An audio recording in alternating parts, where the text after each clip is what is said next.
युवा अवस्था भी हमारे जीवन का कितना सुंदर काल होता है ना। बाहू में बल, मन में कुछ बड़ा कर जाने की चाह, आंखों में भविष्य के सुंदर और कोमल सपने। और इसी अवस्था में मनुष्य के भीतर पनपता है प्रेम। किसी को देखकर उस पर मन मोहित हो जाता है और फिर मनुष्य अपना सब कुछ उस पर न्यौछावर कर देना चाहता है। फिर प्रेम की परिणति होती है विवाह में। क्यों? सबको अपने खट्टे मीठे संस्मरण स्मरण हुआ है ना। परंतु यहीं से अधिकतर माता पिता और संतान के मध्य विचारों का विरोध प्रारंभ हो जाता है।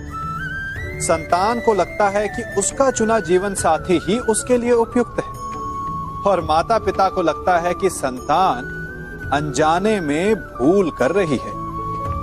संतान का तर्क होता है कि उसे विवाह किससे करना है, ये उसका अधिकार है। और माता पिता का तर्क ये होता है कि अब भी जीवन साथी चुनने की समझ संतान में है ही नहीं। तो इस अवरोध को काटा कैसे जाए, उचित निर्णय कैसे लिया जाए?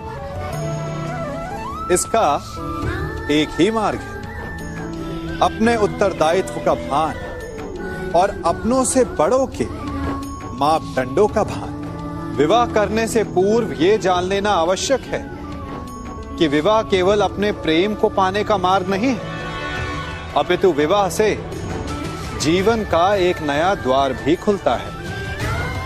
और हर नए जीवन के साथ नए उत्तरदायित्व भी होते हैं।